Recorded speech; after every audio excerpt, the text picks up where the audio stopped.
because now you have 3 whole new horses' names to remember, okay? This guy on our left, his name is Coco. Can everybody say hi, Coco? Hi, Coco. And in the middle we have Watson. Can everybody say, hey, Watson? Hey, Watson. And on the right we have Rush. Can everybody say, what's up, Rush? What's up, Rush? Yeah, okay. One thing that's very important for you to understand is that our 3-horse teams are a whole lot cooler than our 2-horse teams, okay? Now, you might think that I'm biased, but it's a simple numbers game here, okay? We have a whole nother horse butt to look at. Ladies and gentlemen, this right here is the best view on the island, okay? You can trust me on that one. I would know, okay? So, but our 3-horse teams, they're also pretty cool because we give them team names. So, Coco, Watson, and Rush, together they are known as the Night Riders. Ooh, yeah. It's a pretty cool name. I did not come up with it, but I will take credit for it because that's a good name, all right? So the Night Riders are going to be taking us through the state park for the second part of our tour today. The second part of your tour is going to be a lot different than the first. All right, downtown, I know you guys have a whole lot to look at. Your drivers are talking really fast, trying to fit everything in. But back here in the state park, it's a little bit more chill. All right, points of interest are fewer and far between. Okay, I want you all to look on the left. Everybody say, and everybody look on the right. Everybody say, ah. Yeah, okay. A lot of the times, this is going to be what we have to look at, all right? We're going to have 3 horse butts to look at, and you're going to have my voice to listen to, okay? So if you have questions at any point, this is your tour. I want to talk about things that you guys find interesting, so ask any questions you think of, all right? If you can't think of any questions, that's okay. I'm not going to put you on the spot, but just know that I will continue to talk about things that I think are cool, but we all know that it's a lot less fun, okay? So you can let me know.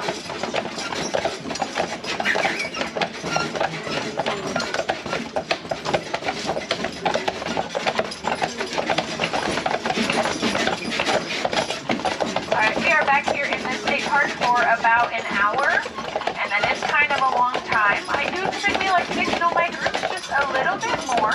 I want to start in my first row here. Where are you guys from? Kalamazoo. Kalamazoo. Manchester. Manchester. What about you guys? Monroe. Monroe. Also Manchester. Oh, Chicago. Awesome. Next one. That's where I'm from. We'll talk later. Awesome. Cool. My 5th row. Wisconsin. Awesome. Next row. Sorry?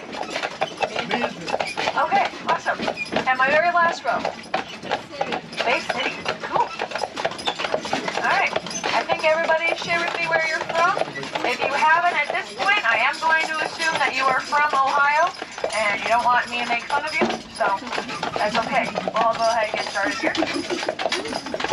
Our first of 3 points of interest we have to point out here is the cemeteries. Alright, this first one we are looking at to our right is St. Anne's Catholic Cemetery.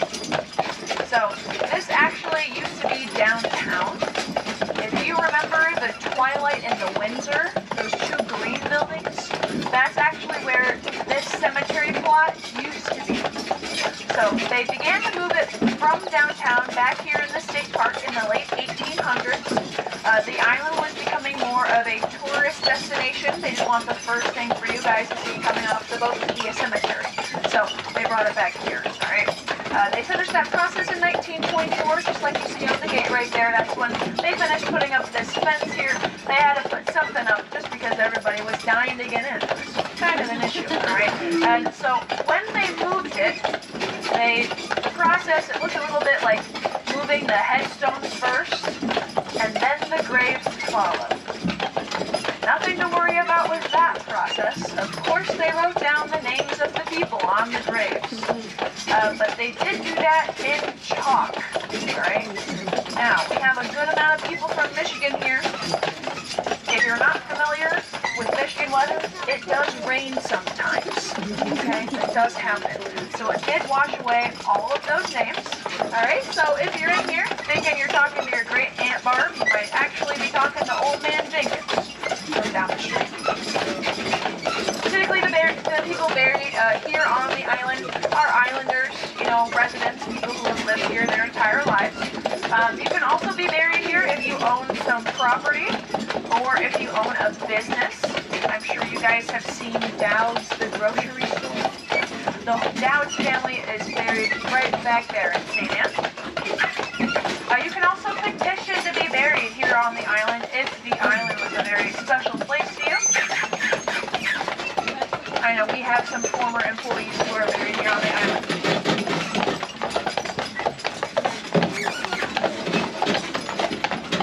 And then making this turn right here on our left, this is the Protestant cemetery.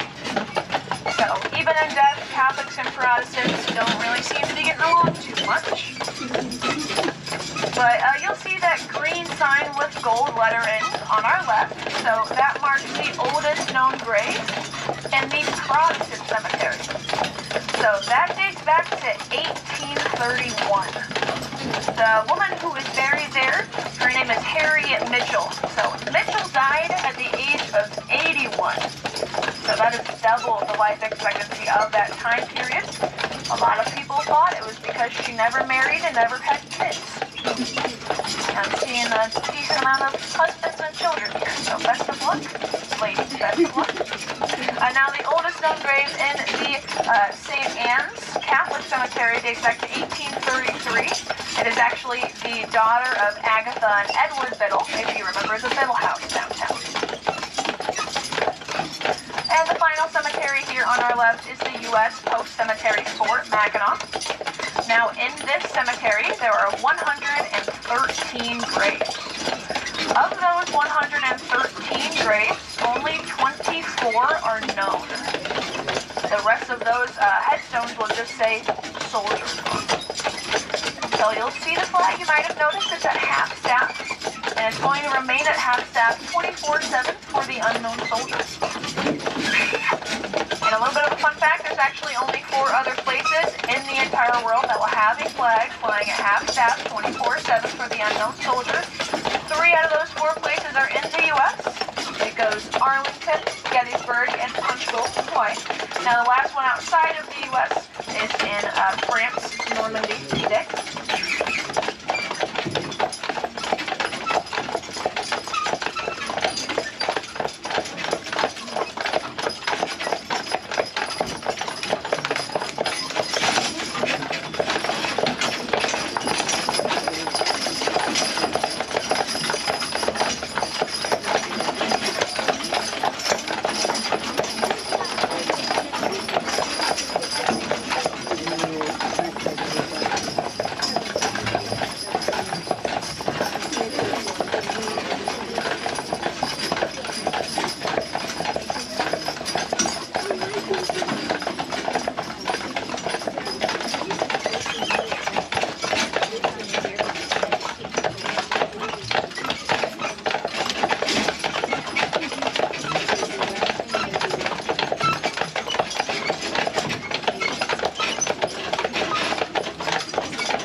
Terrifying, right? So that's actually where we keep people from Ohio. Just out of sight, out of mind. Don't have to look at them. Anyway, you might be looking at that, thinking to yourself, this doesn't look like a skull and this doesn't look like a cave. So why are we calling it Skull Cave? That's a fair thing to wonder, alright? It used to be a lot bigger and go out into the road that we were just on. Back in the 70s, Mission Point Resort was actually a college, and so they had a bunch of college students inside of Skull Cave every night partying. Now they partied so much that all of these cracks are starting to form in the walls of the cave, so they did collapse with dynamite just for safety reasons. Now the skull part of Skull Cave, that goes back to a man by the name of Alexander Henry. Alexander was a British soldier who was blood brothers with a native man by the name of Wawatam. Wawatam knew that natives were planning an attack on the British. He had Alexander stay inside Skull Cave overnight for safekeeping. When he was stowed away there, though, he couldn't get much sleep. He was tossing and turning all night. There were sticks and stones digging into his back. But the next morning, when the sun came through the entrance of the cave, when it was no longer dark, he saw that it was actually skulls and bones that he had been sleeping on all night, and not sticks and stones.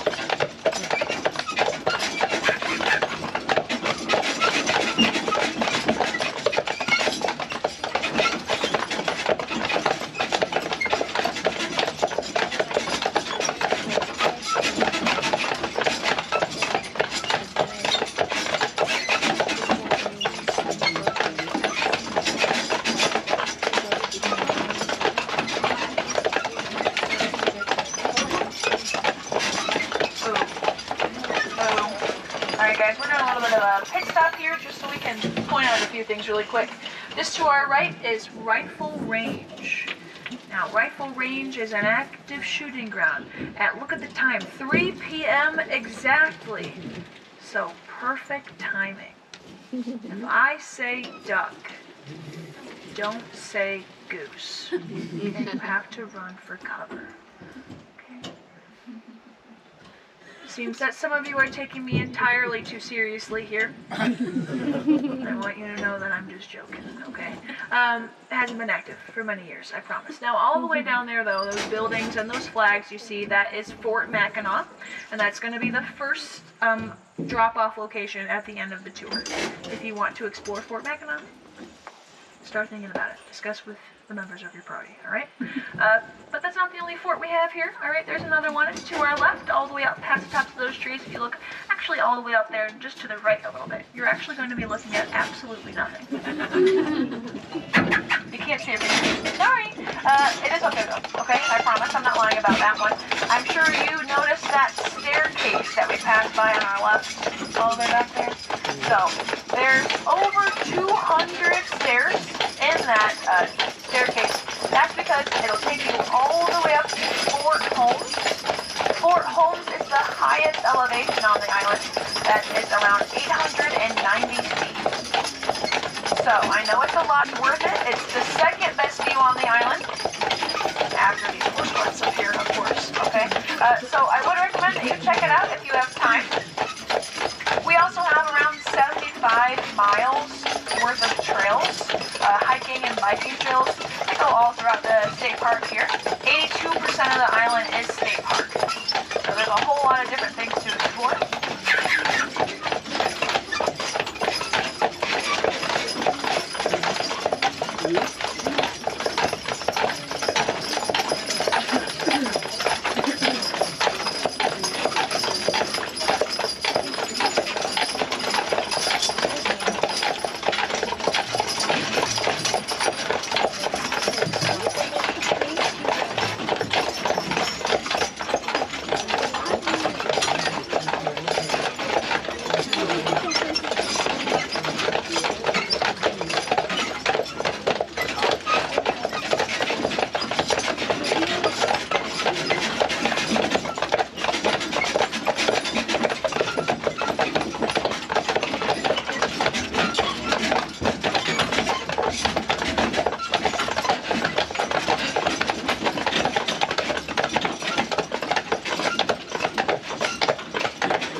Actually all just switched over at Geico. So they've been saving 15% or more.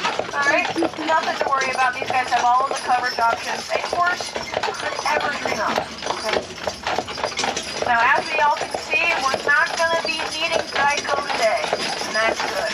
All of our carriages are equipped with hydraulic brake systems. Now, that sounds kind of fancy, but it's really not. All it means is that I have this brake right here. When I press my foot on it, that will slow us down. I know, what a concept, all right? So we don't want to be coming up into the backs of these horses' legs all day long.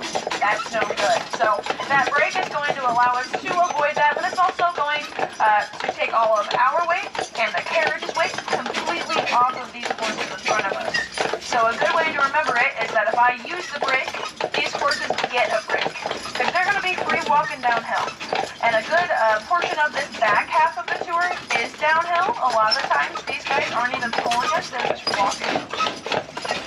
Now, even if those brakes were to go out, these guys have big butts for a reason, okay? Each of them weigh about 2,000 pounds.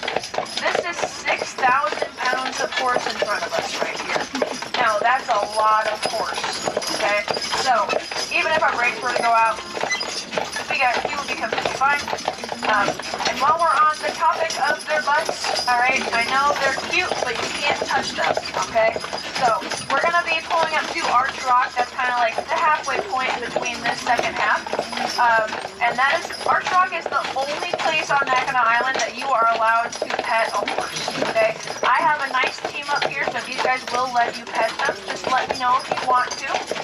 And you can pet them to make sure I know that you're there, all right? So the thing is, these horses have blinders on them, so they can't see behind them right now.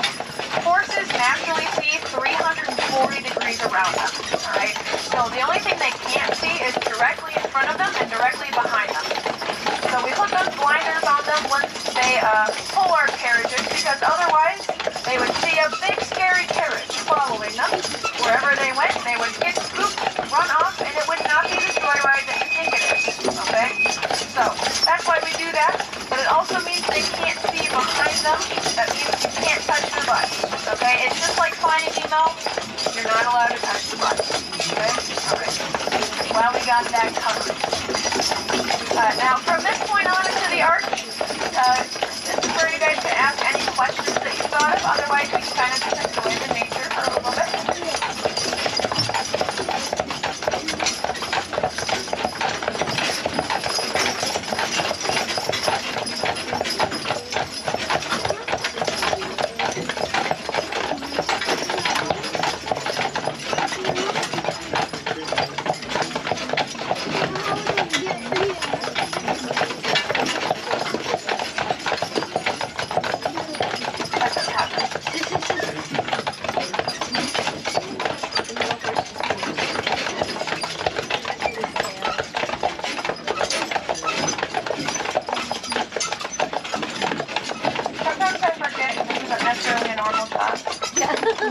I stare at 3 horse butts all day. I'm not fazed by any of it.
from me, okay? So, you get 7 minutes to check out the yard. There's also going to be restrooms up there in case you need them. We do follow a very strict time schedule here, so I do get in trouble if I'm not back on time. I do not get in trouble if I come back on time with less people, though, okay? So, if you miss my carriage, you are going to have to walk back. We do pack these pretty full for the most part, so there's no guarantee that you'll be able to get a spot on the next carriage. So, please be mindful of your time here. Set a timer. Do what you have to do, alright? So, our truck is going to be on our left. Straight up ahead, we've got restrooms in case you need them. Oh, right now it is native tribe here, and that chief had a daughter. So she was the tribe princess, okay? And the princess's name was She Who Walks Like the Mist, or Misty for short, whichever you prefer. Misty finally reached marrying age. It was time for her to find a husband. All right, so she met with all of these tutors chosen for her by her father. But she really didn't like any of these guys, and that is, of course, because boys have cooties.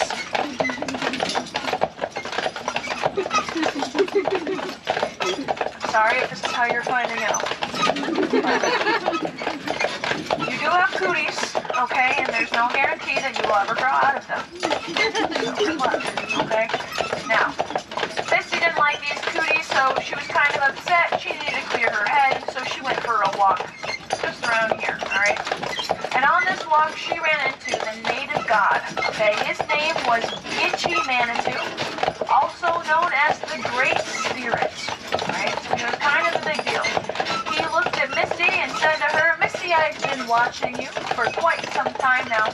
You are so beautiful, and I am so in love with you. Now, I don't know about you, but that's a line if I've ever heard one, okay? Personally, if I was ever on a walk in the middle of the woods alone, approached by a strange man that I had never seen before, telling me that he had been watching me and that he was in love with me, well, I think I'd be a little bit concerned. I'd be like, what are you, from Ohio? And then I would be running in the other direction, okay? Misty, however, hadn't quite heard of stranger danger at this point, and so she actually said, Itchy Manitou, I love you. She wanted to marry him, okay? So she told her father, but the chief wasn't a fan, alright? He said, Misty, I don't see what you see in this guy. This guy's no good. This guy doesn't even have a 401k. He doesn't have insurance. Where's his dental coverage? I know he's not flossing, okay? That's a fair point to make, alright? And while we're on that topic, I know you guys are not flossing, okay? Not a single one of you, especially if you have cooties, okay? So, call your dentist, they miss you, alright? Now, Misty, she didn't really care about this dental work. She still wanted to marry him, and the chief still disagreed, so he did what any rational parent would do in a situation where their child just won't listen. He decided to chain her to a rock. So, in other words, Misty is grounded. Literally. She's chained to this rock, she's all upset, she's crying and crying and crying. She ends up crying so much that the heat from her tears burns away a hole in that rock. And so those chains come undone, and suddenly from the sky there appears a portal, and from that portal comes the one and only Itchy Manitou. So, the princess and the great spirit, they live happily ever after, and that is how the arch was formed. Yay, happy ending, right? Yes, perfect. So, the moral of that story is that crying can be productive. Okay? Let your emotions out, guys. It's just not healthy to keep them in. Now, that was one story. I told you we had 2. That means we have 1 more. I promise you, it's a lot shorter. Okay? It goes a little something like this. Once upon a time, in a land far, far away, erosion happened.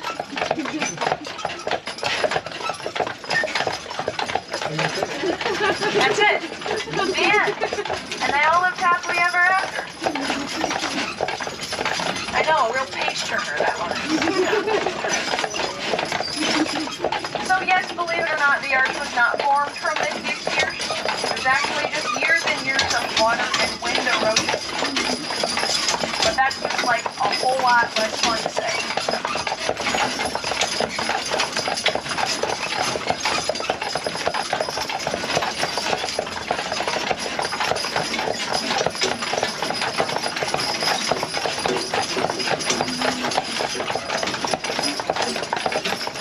Sometimes on my tour, I like to do a little segment that I like to call Poop Talk. And well, you guys seem like you might be into that, so we're going to talk about it, okay? On the island, we have about 500 horses. Now, that's a lot of horses, but that's even more poop. You might be wondering where we put it all, alright? A lot of it is used as fertilizer back here at the state park. And a lot of that fertilizer is actually shipped back to the mainland to be sold there. Otherwise, it will go to the dump. So we do have a dump on the island. You're going to smell that before you see it. It's kind of in the middle, central, kind of by the airport, alright? Otherwise, I'm sure you guys have seen those guys riding around on their bikes downtown, picking up poop all day long. That's how we keep the downtown streets clean. But back here in the state park, we have a nifty little machine. It's called the Street Sweeper, aka the Poop Zamboni. Okay? So the Poop Zamboni is pulled by a team of 2 horses. Those 2 horses are the cleanest on the island. They clean up right after themselves. It's very polite. Alright? So, that's all I got for you for the scoop on poop. If you don't like poop talk, that's okay.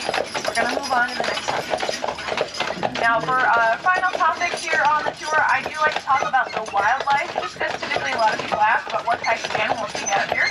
But first things first, how do these animals get here? Some of them will swim over, but the majority of them come over on the ice bridge. So that's that thick layer of ice that forms in the wintertime. Usually it connects the UP and the lower peninsula. Temperatures can reach up to negative 40 degrees here in the wintertime. You will not find me here, that is for sure. But those animals, we have around 7 to 8 deer and 1 buck. We do call him the lucky buck, for obvious reasons. There's raccoons, rabbits, squirrels, chipmunks, a whole bunch of different types of birds. Who here is familiar with Woody the woodpecker? Yeah? Alright. Woody is a type of bird called a pileated woodpecker, and those guys are typically about 1.5 feet in height. Their wingspan goes up to 3 feet long. So they're pretty big. Sometimes bears will cross over. Anytime that happens, we do have to sedate that bear and then ferry them back to the mainland. The island is only 8 miles around. It's just not big enough to support a bear, and also for a variety of safety reasons. And now, lastly here on the island, recently we've been having some sightings of cougars, okay? Now, you won't really find them too much in the state park. They mostly hang out by the Pink Pony downtown. Sometimes they're at the Grand Hotel as well, alright? So I'm just asking if you guys have any plans after dark, be on alert. They are on the prowl, okay? Any wolves? No. No wolves. Alright, but that's the last awful joke I have for you. We're going to be pulling up to Fort Mackinac here. Fort Mackinac is the last official point of interest here on my tour. Alright, so just going to be the first of 4 stops. Gratuities there are always appreciated but never expected. I do accept crisp 5s and high 5s. Okay, I love me a high 5, so come on the hit. Alright, we're going to be stopping here at Fort Mackinac. This is the first of 4 total stops. If you want to explore Fort Mackinac, tickets are $16.25 per adult. There's no time limit on that ticket once you're done inside the fort. If you want to hitch a ride back up to Surrey Hill to get a shuttle back downtown, 3-horse carriages will be coming by periodically throughout the rest of the day. If that driver has room on their carriage, just show them your ticket, and then they will take you back up to Surrey. If you don't want to wait for that whole process, there is a ramp on the other side of the fort that will take you downtown in an easy 4-minute walk. Alright, this is the first stop. After this, I have 3 other ones. Alright, the first one after this stop is if you want to walk downtown. The next stop will be if you want to walk to the Grand Hotel. Last and final stop will be Surrey Hill, where you can grab a shuttle. Alright, so 4 total stops. If you guys are getting off here, you can go ahead and go join the line to buy a ticket. And then there's that ramp on the other side of the fort. If you're not here for the fort, I just ask that you stay on because I have those 3 other options. Oh. All right.